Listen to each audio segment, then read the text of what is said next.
What's up, Tricology family? Welcome back to another episode of the Tricology News Talk. But before we get started, let's welcome back our co-host, Malu. What's up? Hi, everyone. How you doing? Happy Friday. Ooh, ooh. All right. How's your day going? Oh, it's going so good. This is like my morning, but I have, don't give me that face. I'm having a great day. I'm going to be off the next couple of weeks. So, yeah. Couple days.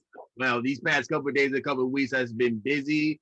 Been a busy week as far as like in sports entertainment, but we're going to share all of that in a few moments. And so without further ado, let's get started. So we had to start with some sad news, but last Thursday, Earl Simmons, as you already know him as DMX, aka the Dark Man X, has passed away last Thursday. So we're going to share our stories. So how DMX impacted us. So when I first noticed DMX, I think right around the time he made his third album was that there was an X. Then after I started noticing him, started the music, and then also the first movie I saw with him is of course Belly, and then so forth. He made Where We Almost Die, Exit Wounds, which be considered a 10-year anniversary that the movie was made, because that movie was made in 2001, and then of course Cradle to the Grave. So if you would have asked me about hip hop, so if Tupac was the heart of hip hop and rap, then DMX will be the soul of that. If you were to ask me, yeah, if you were to ask, that's right, baby. Yeah, if you would have asked me about that, well, how DMX impacted your life, and when did you start noticing him as an artist and also as an actor and so forth? Well, for me, I was like 13, 15. Someone's reminding me that I was 13, but I think I was 15. No, I was about 13 years old. And my brother bought the first DMX album. And of course, I'm hearing about him on MTV. But oh my God, like we used to ride and my brother just got bass in his car. So we would ride through the streets listening to Rough Riders. Me and my little brother come out the window screaming Rough Riders, all the anthem, the Rough Rider anthem, like we were somebody at 13 with our mama and daddy at home and everything.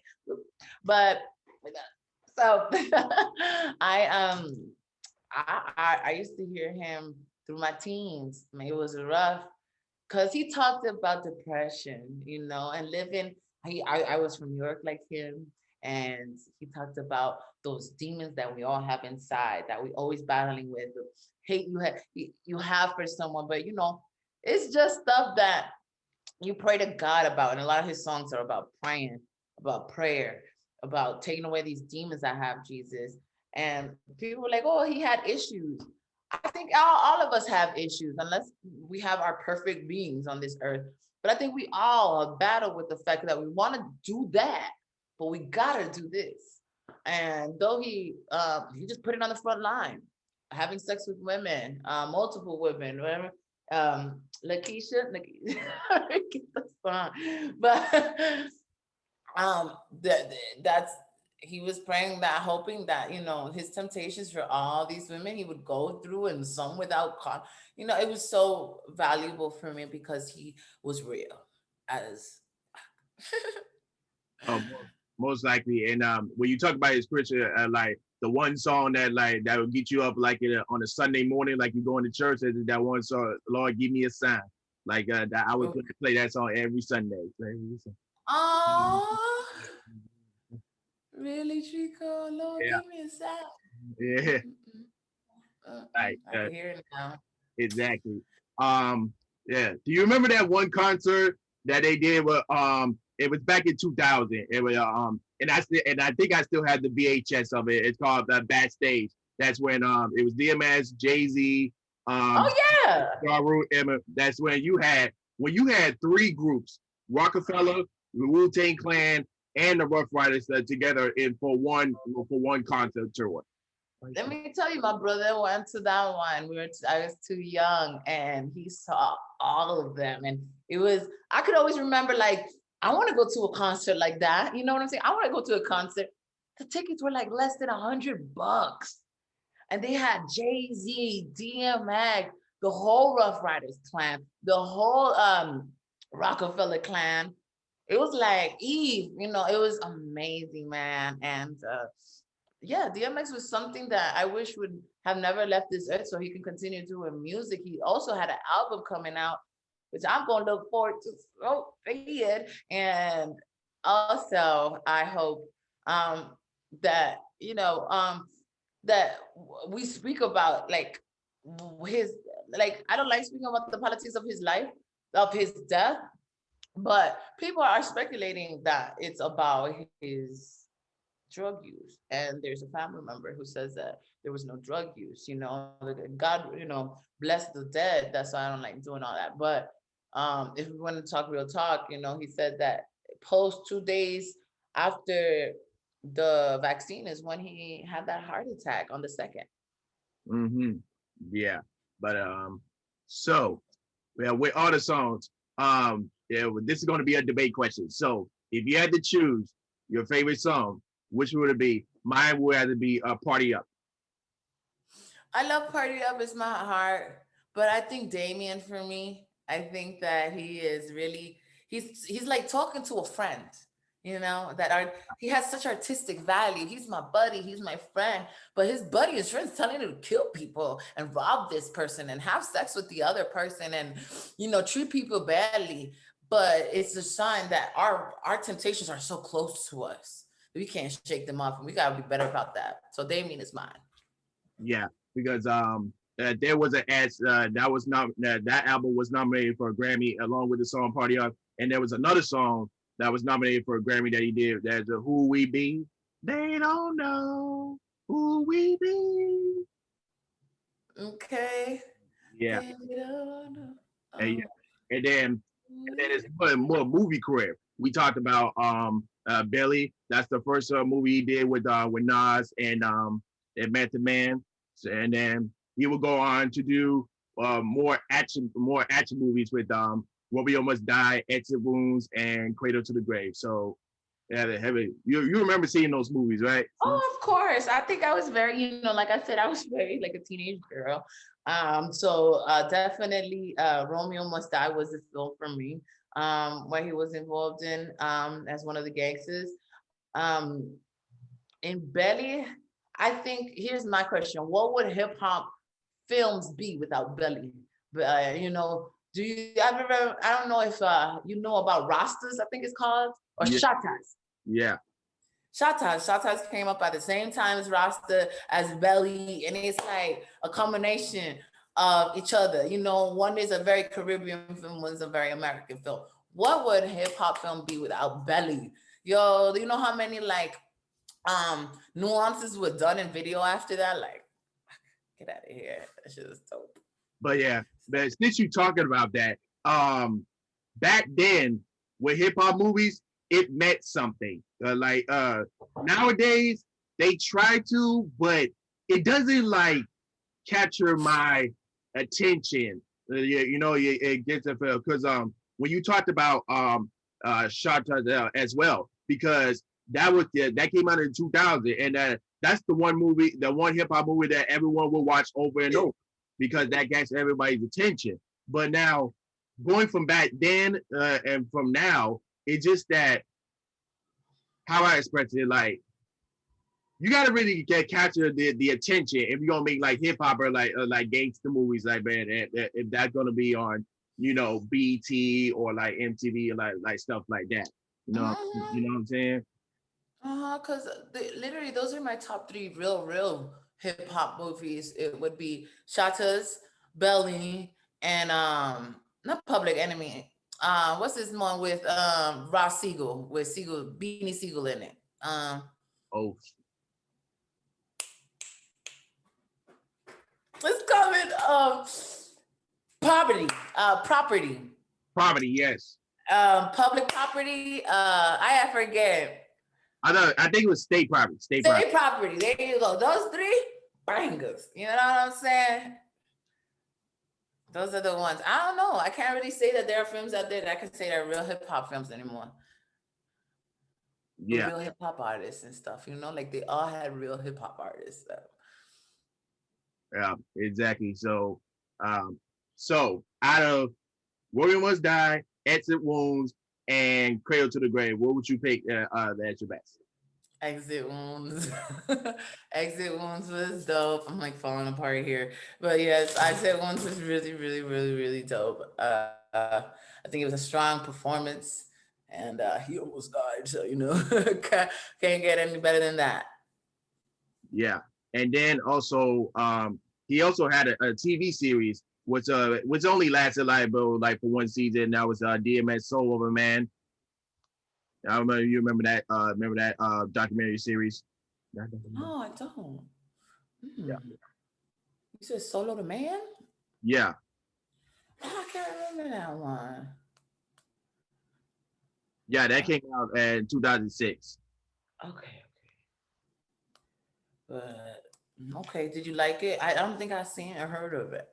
That was back then when BT had like the real like documentary like reality series that you would get into. That was one of those. That was one of my series that I would watch and look forward to. Okay, yeah, that was dope. Okay. But you mentioned about that. Yeah, he does have one album coming up soon, but like we don't know what the name of it, but they give us a little tease of it. But we'll find out soon. And then he made two more movies before he passed. So two more movies. Okay. Okay. All right. No, I'm sorry. You said what film was it called? I didn't remember. I'm sorry, dear. What film was it called? There's two ones. One is called Fast Vengeance, and the other one is Dogman. Oh, okay. I gotta check them out. Mm. But well, we are, but they didn't give us no updates on that. But as soon as I find out the updates on those movies, I'll let you know on those. But Okay, for sure. You got to. yeah, exactly. But well, further than that, Western Power X. Listen. All right. So, but let's move forward to our next topic, and that will be with Sony and Netflix's deal. So the thing is that we have a lot of streaming wars coming on, and the studios have been like try to create their own like streaming services. Like Warner Brothers has HBO Max, Disney has Disney Plus, and Hulu and ESPN Plus as well. And then Paramount has Paramount Plus, Pluto TV, and then BET Plus. What else? And Universal has Peacock. And they was wondering if Sony was going to follow that same road. Nope. But instead, they put their how you do in Vegas, like you roll the dice and on the table. So they put their bets on Netflix. So whenever they have like new movies coming out, and then after that 45-day theatrical window, they're gonna go to Netflix. But here is the article from Variety that states the following: starting with next year's slate, all movies from various films banner on the Culver City lot, including Columbia Pictures, Sony Picture Classics, Screen Gems, and TriStar Pictures, will stream exclusively on Netflix after their theatrical and home entertainment releases. That promised to bring to Netflix's future installments of the Spider-Man, Venom, and Jumanji franchise, among others, including Bad Boys as well. The pay one window usually begins about 9 months after a film's theatrical release, although the timetable may be spent for Netflix. So, with that in mind, so even though that Sony will have their movies theatrically, that's probably going to be made for the theaters.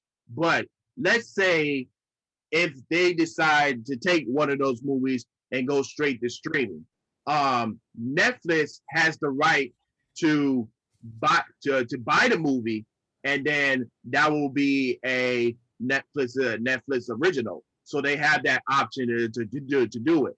But it is Sony decides, oh, we're gonna keep that particular movie in the theaters, so it will stay in theaters for 45 days, and then after that 45 days, it will stream to Netflix. But if they decide to take that one movie and go straight to streaming, Netflix has that option to buy that film and make it a Netflix original. So, what are your thoughts on Sony and Netflix's deal? Ooh, I think that the deal is a little shaky for me because I think it limits our options as the public. You know what I'm saying? I think that Sony, HBO Max, Sony used to own HBO Max, right? So now Warner Media has it. I must have just gotten my package. But yes, I think that doing that deal would limit our options as our partners. We have a lot of streaming services. Push out them streaming services continuously instead of giving Netflix the option to just filler buster every little movie. They get this, they get that. I'm tired of watching Netflix, and I feel like HBO Max has a great lineup. I'm talking about great lineup. So Sony, Sony, and I was gonna mention one thing really quick. On the Spanish Latin music and television industry, Univision and Televisa, which is the Mexican American network, are combining as well, so they can have a Spanish streaming service. So that's on the lookout, and that was big news for us this week, to have such big like Univision. Telemundo is owned by NBC Universal, so the Universal theme parks and everything. So when we talk about Peacock, that's all under that umbrella. So Univision, Univision, and Televisa have combined, and soon you will see novelas on your phone. So hopefully, I think that that's a great move for them. For Sony, not as great. I think Sony just should focus on technology. They're really great with technology. I mean, of course, like Sony, that they have PlayStation, which is good for them. That's for the video games. They recently had a streaming service, but that kind of shut down like a couple of months ago. I never got used to that. So, but I think this is a very good move for Sony to partner up with Netflix instead of like putting their cards on the line, and then it's like put up another streaming service, and that will be too much of money for our wallet, because like some of us already have like Netflix already, Hulu, Disney Plus already, and Paramount Plus and HBO Max. So like that, the one is enough. Okay.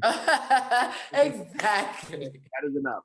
So, because what we gonna do? We gonna keep switching from here to this to that to that. It's so difficult. And then let's say, you get sometimes these commercials, these movies. Okay, sometimes they don't mention where these movies are, so you hella crazy looking around for what streaming app is on. exactly. But we have our roles, like and if we have that one particular movie or that one particular show that we want to watch, but if it's on that, then we know we have to go to that to watch that movie, or we have to go to that to watch that particular TV show. And I also forgot to mention Prime Video as well. Prime Video as well. We'll get to that soon in a few moments.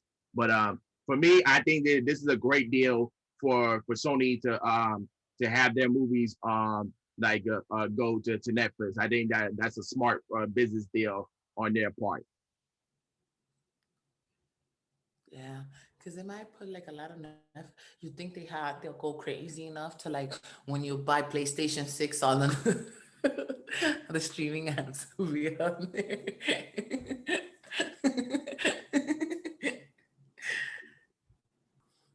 All right, moving forward to our next topic.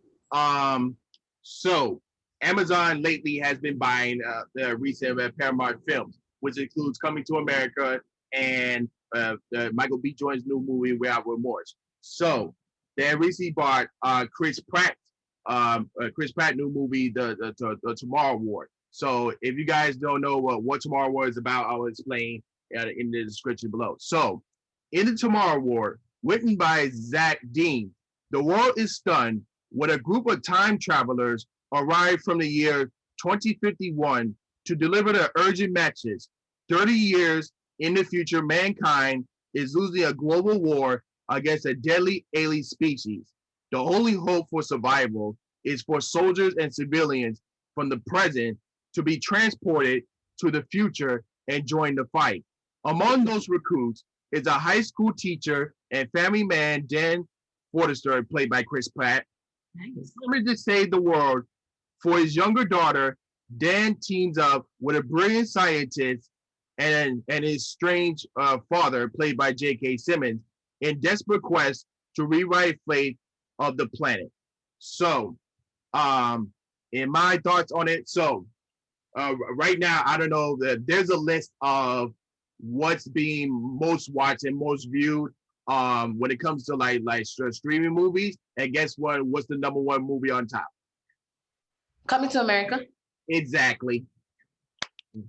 So I think with Amazon buying these, I think they're gonna do great. And of course, coming up in the last week of April, you have Michael B. Jordan's new movie Without Remorse. I can't wait to see that movie. If you haven't seen that trailer, go check it out.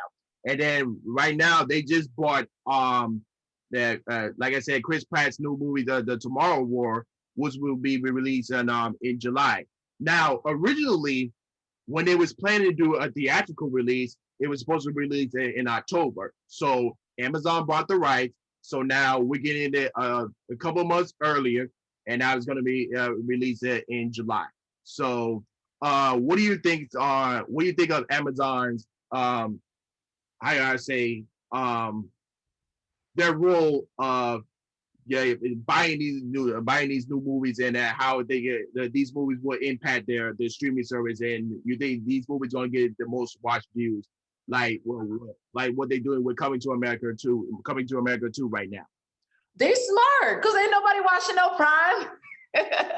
Look, I ain't gonna lie, I don't watch Prime like that. It was cute for the boys. They have this movie that I watch, this show that I watch with what's his name? There's things that I watch sprinkled around. I got a cousin have a whole film on there. You got a whole, just a lot of access. Yes, it's a very good for new movies or fresh movies, which I like. If you want to watch something different, go to Prime. You want to watch something that I haven't seen or just released someone, that's great. They needed this. I think they need to keep buying as many movies as they can. If they want to hold on to their video streaming service, they're not as competitive as Amazon is known to be when it comes to just competitiveness. Amazon great for the markets, but then Prime Video came and it's like, you know what I'm saying? Like The Boys here, there. I canceled my Prime Video and I canceled my Netflix. That tells you a lot. But yeah, that Paramount and Amazon has a good relationship with each other. So that's why you're seeing like Coming to America 2. You're seeing like Without Remorse, and including like Tomorrow Wars that was made for Paramount Pictures, and now they're gonna be on Amazon Prime. So they must have a good relationship. So that's why we're getting those three big top movies from Paramount going to Amazon. But claro, I saw the ratings.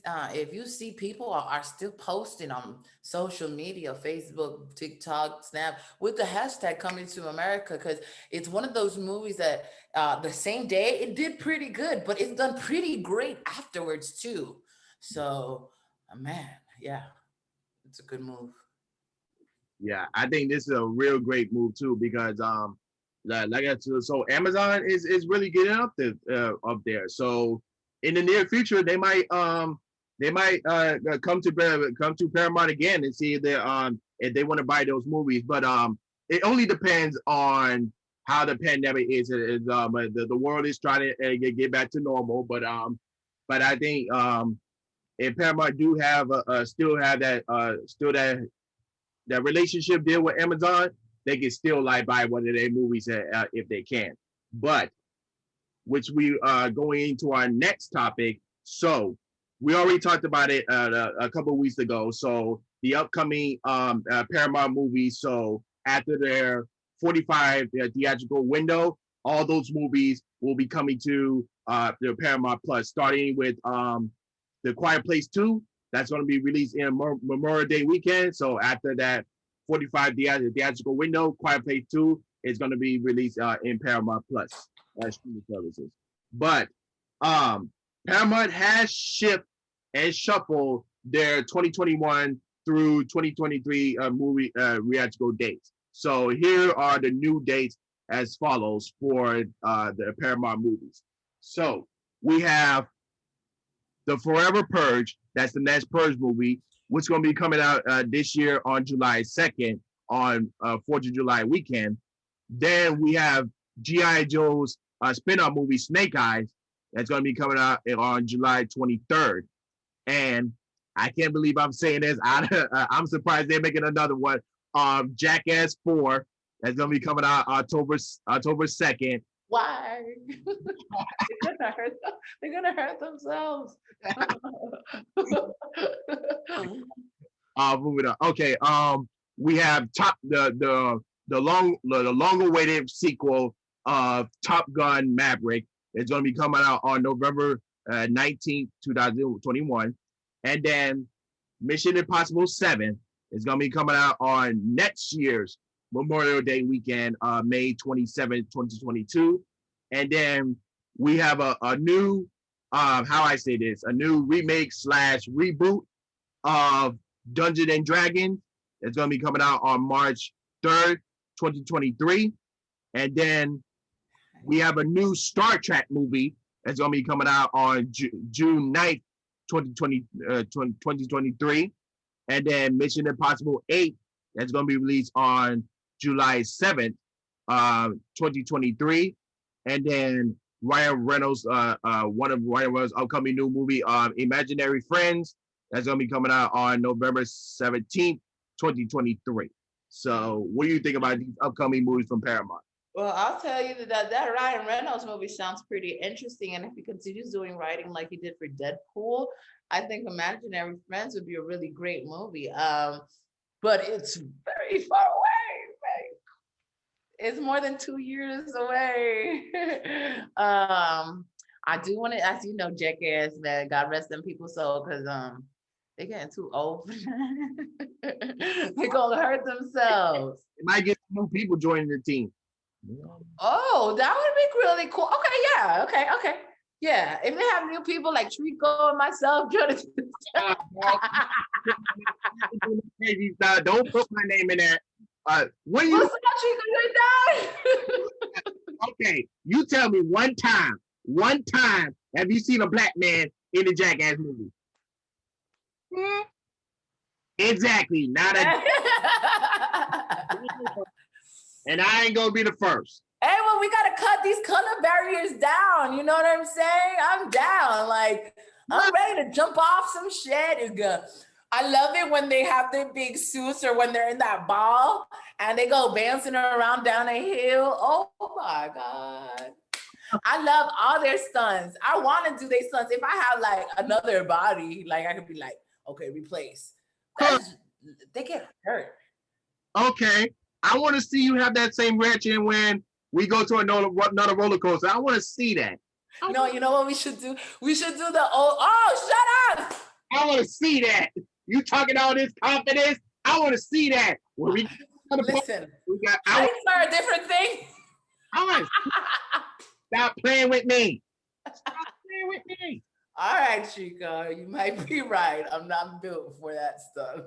Right, yeah, I had to bring your back to reality, okay? Back to reality. I might needed that push. But what about old lady, like a black little old lady? Remember when he had like blood all over his car, like he just hit somebody? That could be wearing old lady makeup, like. Yeah, man, that ain't real. Come on now. Oh man, that would be great. My car would be beat up and everything. There'll be hair, and I'm just, yeah. I love pranks. I love pranks. Don't let this face fool you. I love me a good prank.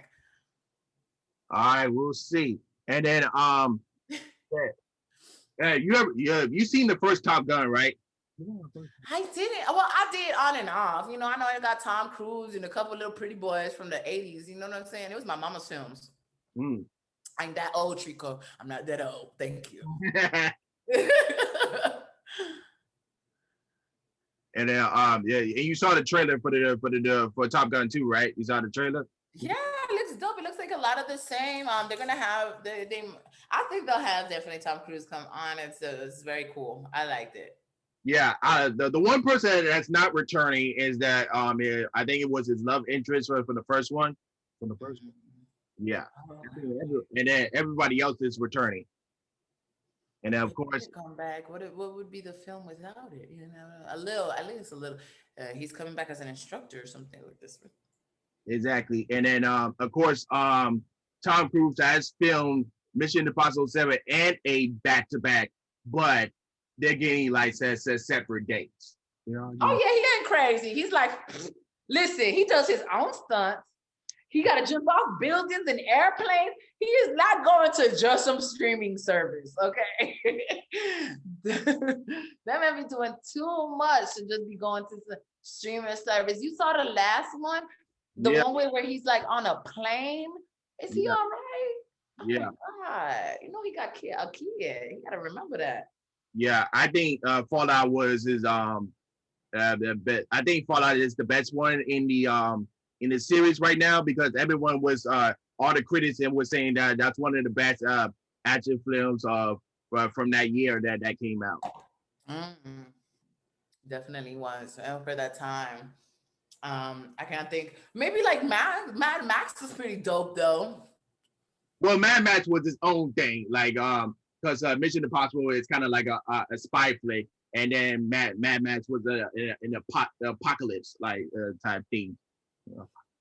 Yeah, because I guess the only ones that compete with him are 007 and stuff, and they got better throughout the years with that action.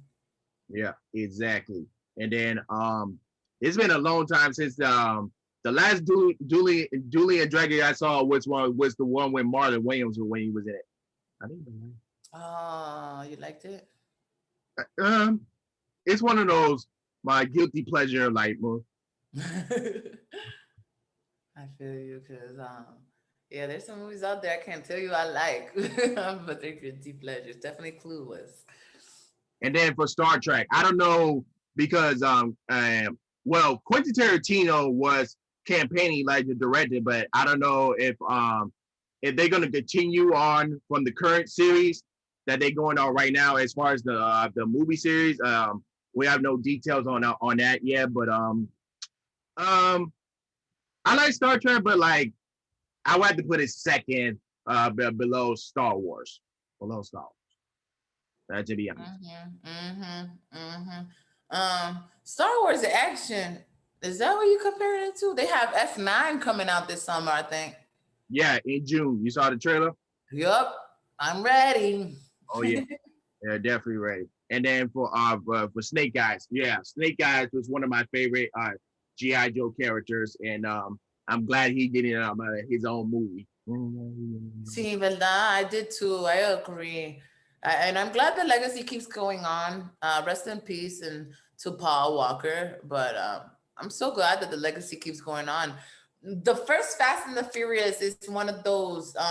It's an iconic movie to me, because I remember, just like I told you about DMX, like we would be outside, we weren't very inside people. My dad and my brother would work on his trucks and work on their music, and then we'd go out and just ride around, and as I got older, I was in race car clubs, so even with my little Maxima, it was stock, but it kept going. So I'm just really happy, like I just like the fact that I remember that, and now Atlanta is now coming up.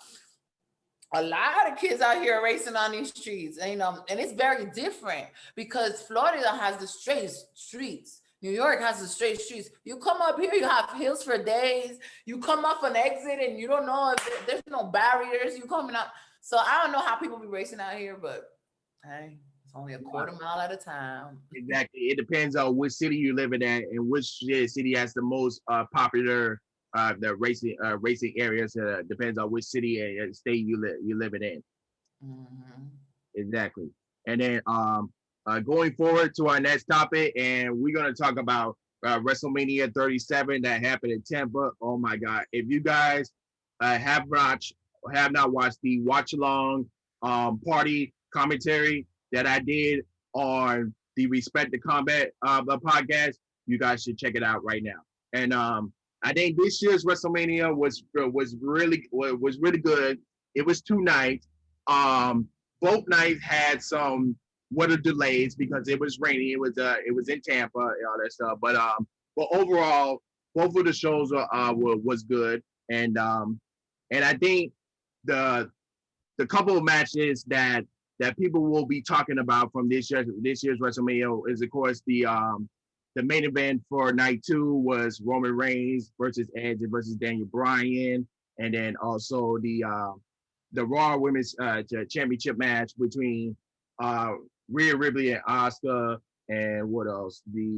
That's from night 2, and then from night 1, people are gonna be talking about Cesaro versus Seth Rollins, and then these next two, which gonna be very interesting. This is what we talk about. So from the last podcast episode we talked about. So Bad Bunny being the next celebrity to have a match in a WrestleMania. Boy, like this man. So the whole entire like in the first few minutes of the in the match, he was like throwing hands for a few minutes, and then afterwards doing some Nacho Libre wrestling style, man. So like exactly, I had to give that man a round of applause. Like he really did a great performance. Like people don't really expect the celebrity to pull off like so many like wrestling moves or like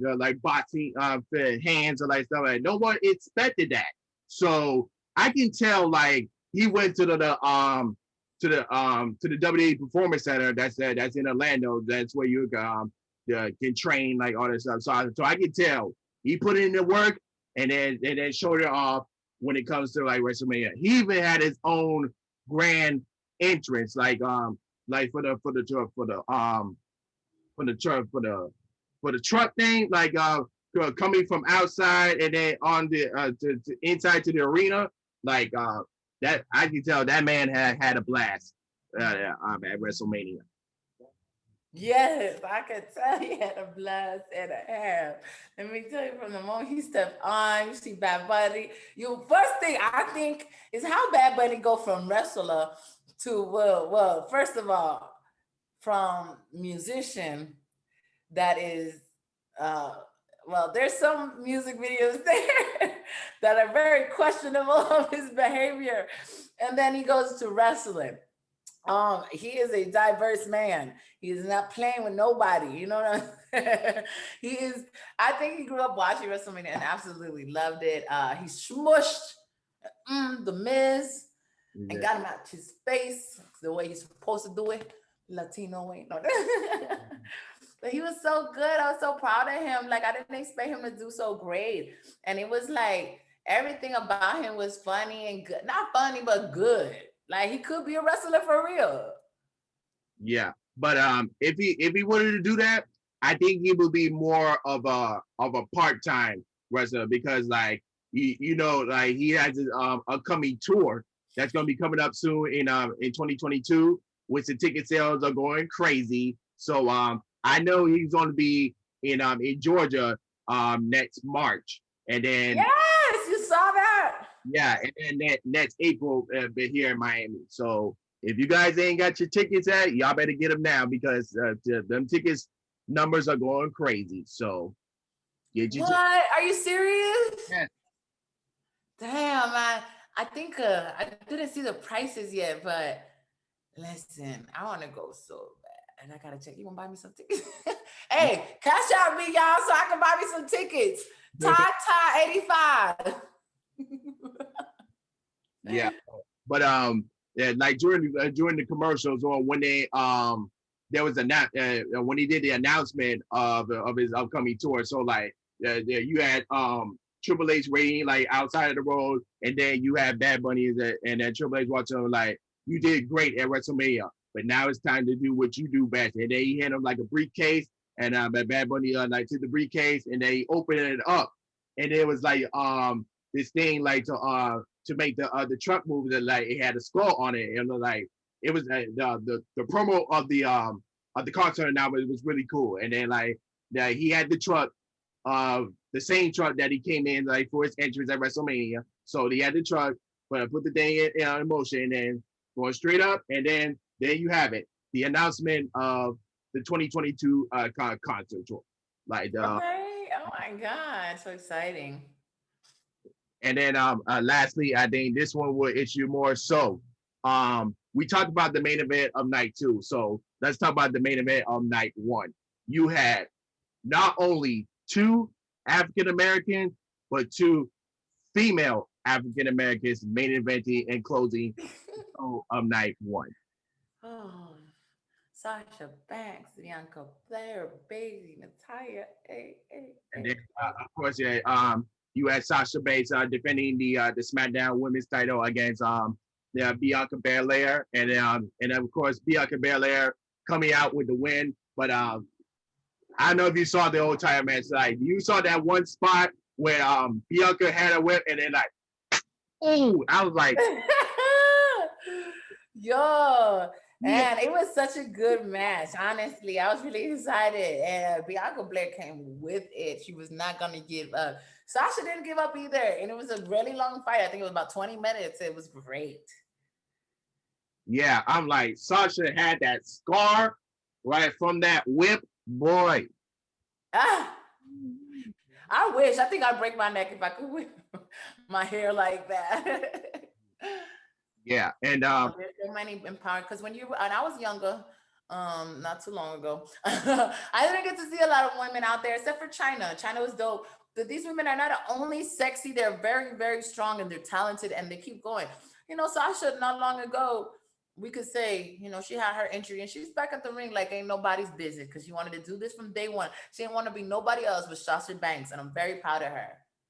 Yeah, and of course, last month we talked about Women's History Month. So how did it meant for you to see two African American females main event a show and on the big stage of WrestleMania? How did it meant to you? I think it means representation. It means a lot. It gives me goosebumps to know that people are pouring in, men, women, people, children are pouring into women, because children are the ones that are watching this WrestleMania. And there means that there's girls out there that are saying, I want to watch Bianca Belair. I want to watch Bailey more. I want to watch Ashika. I think it's Ashiko. I want to watch Sasha Banks more. You know what I'm saying? So I think that's so important to see beautiful Bianca Blair just doing her thing, young, talented, with all their energy. I just love it. I love it. I think it's so important. And not only that, they holding down the WWE, because ain't nobody else doing anything. Because look, last time somebody was about that life was The Rock. At least for me, The Rock, Stone Cold Steve Austin. There's just so many and that they're bringing back, if you notice, those looks and those guys every once in a while. Who hosted? I think someone hosted the WrestleMania last week with from the old gang. It was a Hulk Hogan and Tampa's own Titus O'Neil. You know what I'm saying? So I don't know what the guys are doing, but they gotta catch up. But looking back from it, it's like you see like Black excellence and Nigeria taking over, and you see like celebrities like this one had it all. I mentioned the Black excellence, Nigerian taking over. Like you had 2 Nigerian wrestlers like win their separate matches. You had one celebrities. We talked about Bad Bunny, and also Logan Paul was there, but taking a stunner and then having a meme for it. Man, it's just great. Like I'm watching more now. I'm watching, you know, just so much, and Jax and Bailey, and Rock's cousin, the female one. Just doing their thing. They're really kicking ass. Yeah. And then as far as like this is the first um since a year, a month, and a day that they actually had fans in attendance. So for each night they had 25,000 in attendance. And so if you add that up, combining those 2 days, it would be like 50,000 people like for those 2 days. Yes, sir. Wow, that many people. Yeah. Great. I'm so proud of the ladies. All right. And moving forward to our next topic, we talked about roller coasters earlier. So this is going to be the one roller coaster so that you don't want to miss out on, especially if you are a Universal Orlando fan. So they be teasing about it, and it's finally going to happen. So we are getting the Jurassic World ventilating coaster that's going to be coming out, opening up on June 10th. Nice. Nice. Any details on like how fast it's gonna be going, how high? It's Universal. Universal has some great roller coasters, right? This is Busch Gardens. They're not playing. All right. Yeah, I'm gonna give you a little tease right here. Let me share the screen real quick. So yeah, that was our first preview of the Jurassic World Vela coaster. So my thing is, I want to be as good as the Incredible Hulk roller coaster, because when the new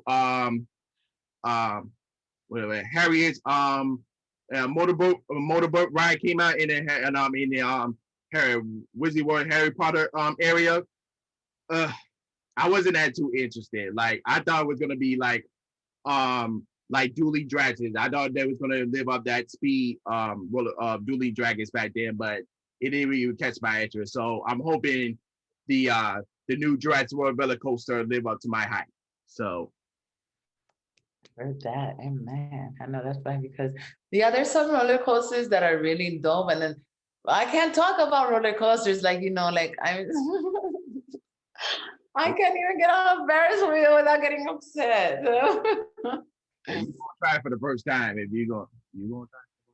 Cool. Yeah. Listen, I am retired from all roller coasters except one. That little double loop at the youth fair. Love them. Don't even feel nothing.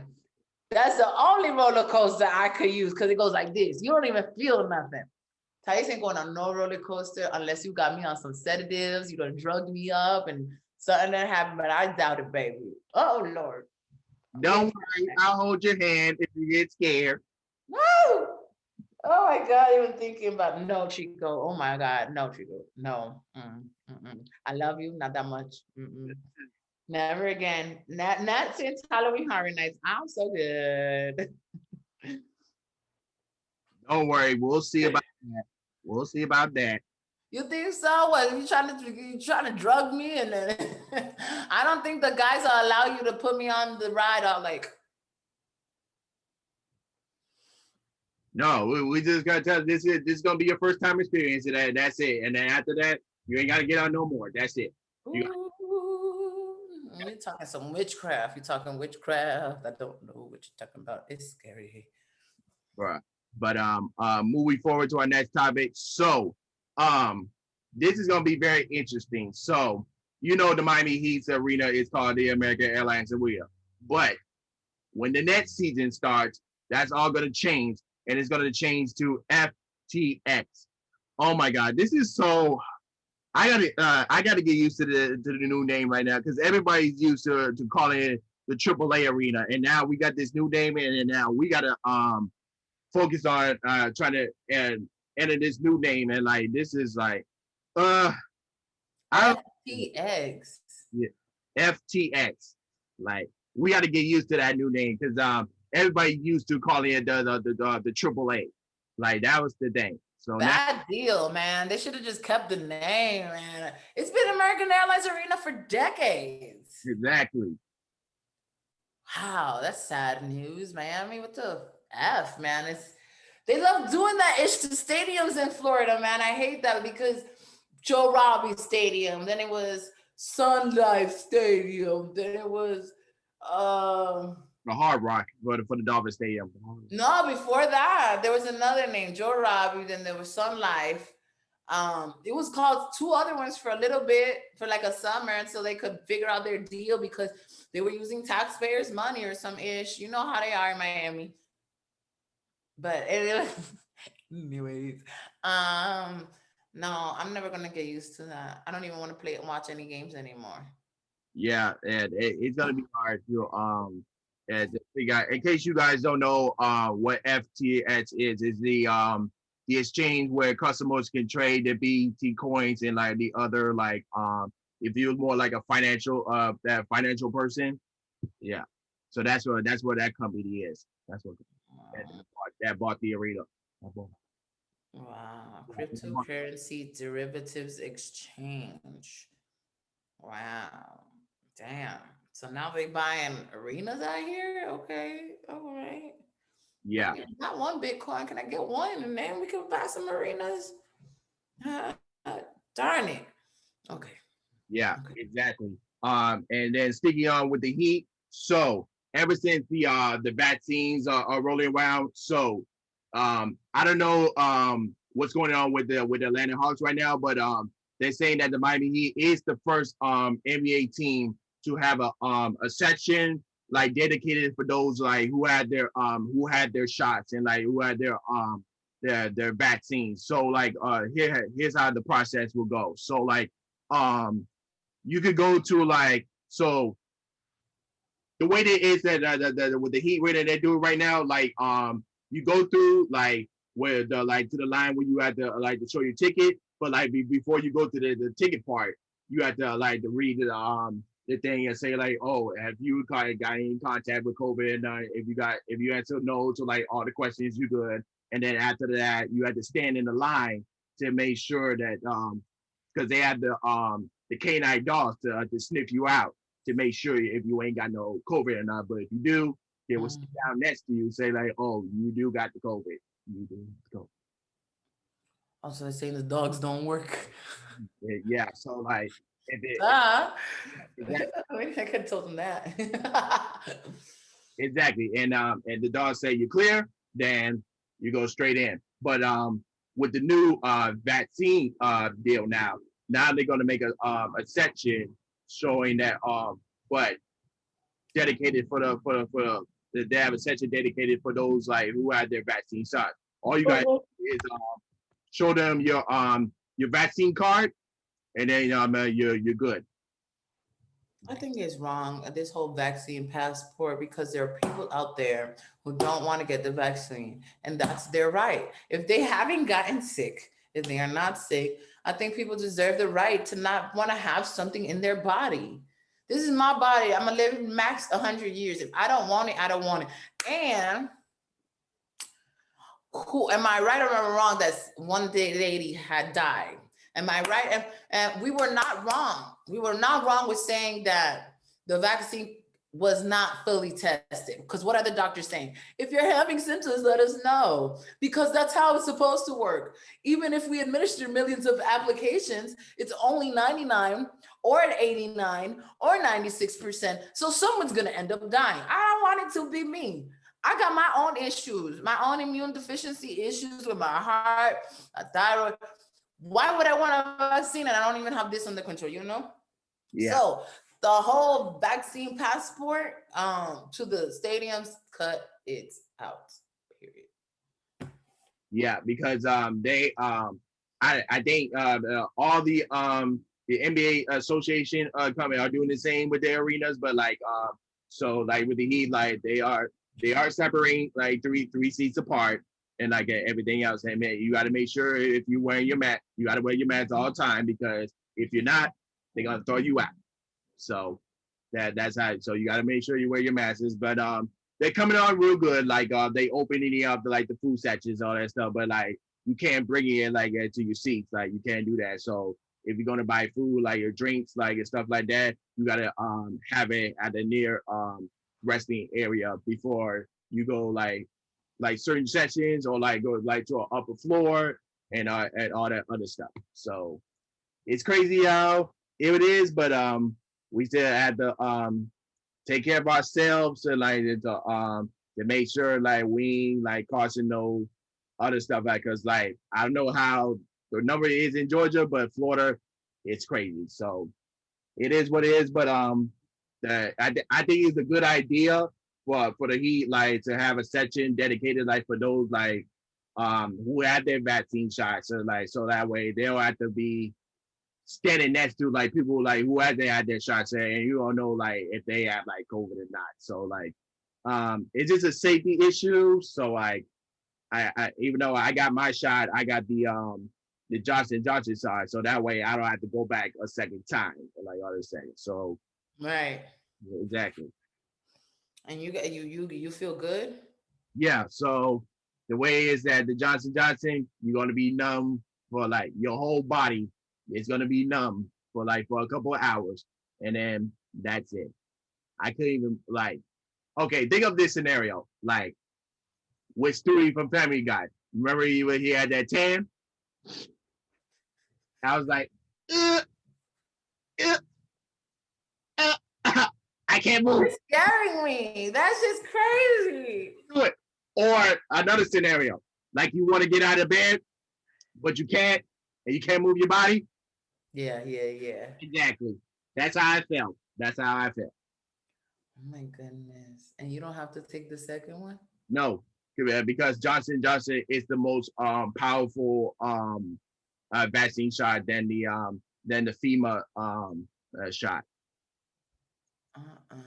That's crazy, honey. I don't know. They were banning Johnson and Johnson in certain areas. Well, here in Georgia, they stopped the use of the Johnson and Johnson because of the 6 women who got really sick from thrombosis. It's like a brain inflammation. Not me. I am not a perfect human being, and I will not be getting. I don't know. That's just scary. That's just so crazy. Look at me. I wear glasses. Okay. What if I took off my glasses after the shot or something? I don't know. Mama, I wouldn't let my mama take the shot either. Now, God rest her soul, I wouldn't. Well, if you guys don't want to take it, all I gotta say is that eat your vitamins, or if you're that person like to go to the beach or like this the suntan, you can do that as well. So you have 2 options. Take your vitamin D's or tan in the beach. Go get your sunblock. They say you can get a lot of vitamin D from exactly. Tell them, Tree, go drink your water. Stop eating the damn fast food. Start going to the gym. Drink a lot of water. Hydrate yourself. Just get it. Get your health, people, because someone else is buying it. It's trying to buy it. Yeah.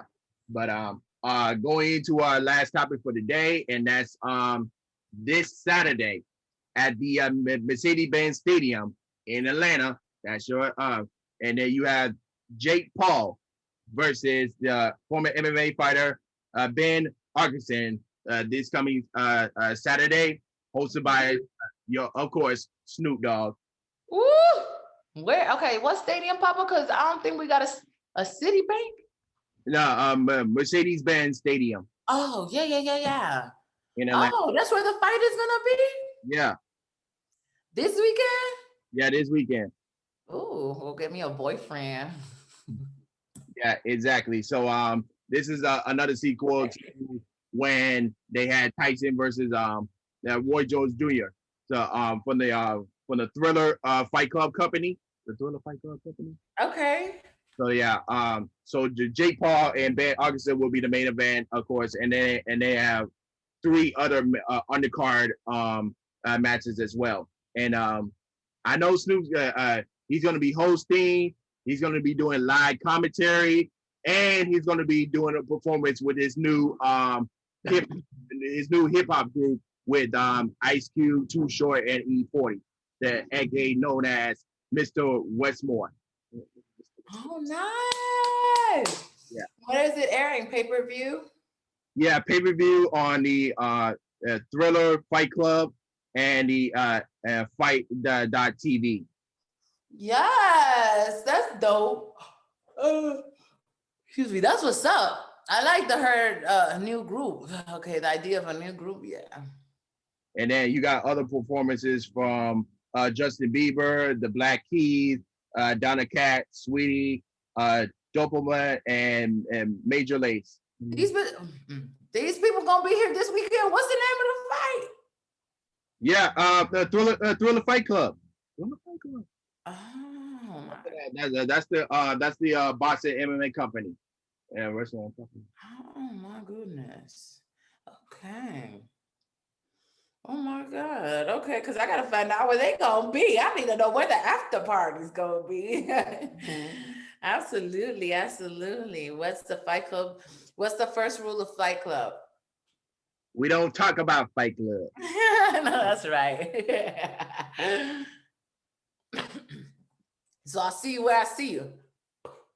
Exactly. So I just want to see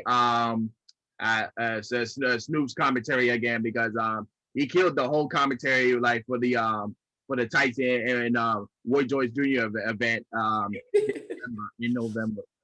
He absolutely did. And that is Jake Paul. Okay, Jake Paul. Okay, I'm going for Jake Paul. Oh Lord. Oh Lord. As long as this man don't fight again. What's his name? Nate Robinson? No. Oh, no, stop. No. As long as he don't fight again, I think he's gonna be okay. But I don't think. After that part was like, baby. Yeah, I don't think you're gonna have an easy one against Arkansas. Nah, I don't think you're gonna have an easy one. But I think this is what when it comes to voting, I think it's gonna be split. For voting, Jake Paul, but well, we got to see the fight now.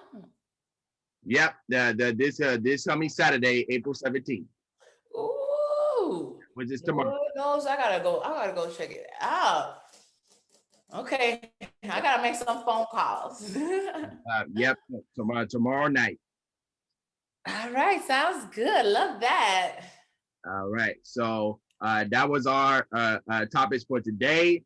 If you're watching on your YouTube, give your comments below. What do you think on these the topics? And of course, if you're watching on Anchor, Spotify, or Google Podcasts, don't forget to go into the YouTube link in the description below and post your comments there. And don't forget to follow us on our social medias as well.